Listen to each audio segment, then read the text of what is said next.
सोचिए, एक विमान 12,000 फीट की ऊंचाई पर उड़ रहा है, चारों तरफ सिर्फ बादल हैं। अचानक दोनों इंजन बंद हो जाते हैं। न कोई आवाज, न कोई ताकत, बस मौत की खामोशी। लेकिन उस विमान का पायलट उसे आसमान से खींचकर जमीन पर उतार लाता है और चमत्कार होता है।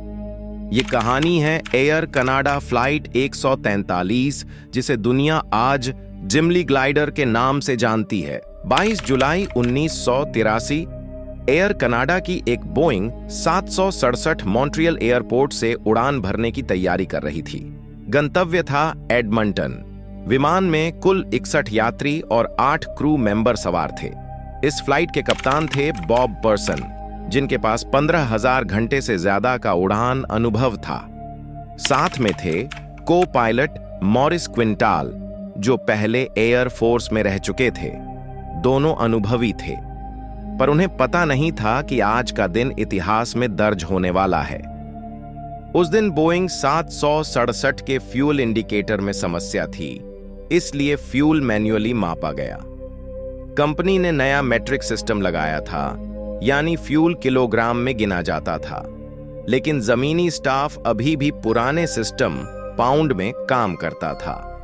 उन्हें विमान में 22,300 किलोग्राम फ्यूल भरना था, पर गलती से उन्होंने 22,300 पाउंड भर दिया, यानी जरूरत का आधा से भी कम।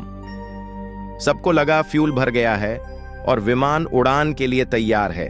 किसी ने नहीं जाना कि एक छोटी सी गलती अब पूरे विमान को खतरे में डालने वाली है। दोपहर के आसमान में विमान ने उड़ान भरी। यात्रियों को कॉफी दी जा रही थी।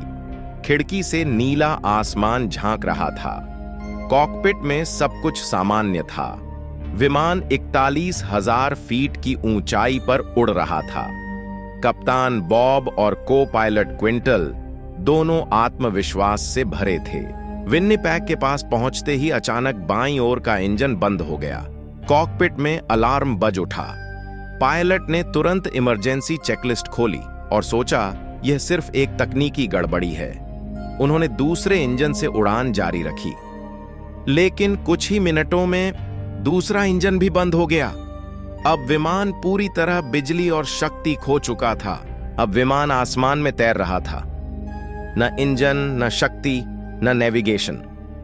कॉकपिट की सारी लाइट्स बंद हो चुकी थीं। सिर्फ हवा की आवाज और यात्रियों की सांसों की धड़कनें।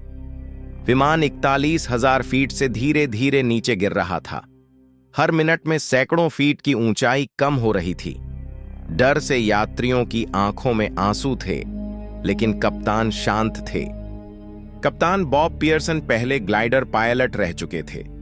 उन्हें पता था बिना इंजन के विमान को केवल हवा के सहारे भी उतारा जा सकता है। उन्होंने तुरंत प्लान बनाया। पास के शहर में एक पुराना एयरफील्ड था, गिमली एयर स्ट्रिप। को पायलट क्विंटल ने गणना की कि क्या विमान वहां तक ग्लाइड कर सकता है। उन्होंने तय किया, हां, कोशिश की जा सकती है। अब विमान आसमान से नीचे फिसल रहा था। हर सेकंड मायने रखता था। नीचे दिखाई दिया गिमली एयर स्ट्रिप, लेकिन वहां कुछ और चल रहा था। वह अब कार रेस ट्रैक बन चुका था। नीचे लोग खड़े थे, बच्चे खेल रहे थे। फिर भी पायलटों ने हार नहीं मानी। बिना इंजन, बिना ब्रेक के कप्तान बॉब ने विमान को ग्लाइड करते हुए रनवे पर उतारा। पहिया जमीन से टकराया, टायर फट गए, धुआं उठा। विमान थोड़ा झटका खाकर रुका, लेकिन रुक गया। सभी 69 लोग सुरक्षित थे। कोई हताहत नहीं हुआ। लोगों ने इसे चमत्कार कहा, गिमली ग्लाइडर। बाद में जांच में पता चला फ्यूल की गणना में मेट्रिक और इंपीरियल यूनिट का अंतर था। एक छोटी सी गलती ने पूरे विमान को संकट में डाल दिया। लेकिन पायलटों की समझदारी, अनुभव और साहस ने सबकी जान बचा ली। एयर कनाडा फ्लाइट 143 आज भी गिमली ग्लाइडर के नाम से याद की जाती है। यह घटना हमें सिखाती है कि जब सब कुछ खो जाए, तब भी अगर आप शांत रहें और हार न माने, तो चमत्कार जरूर होता है।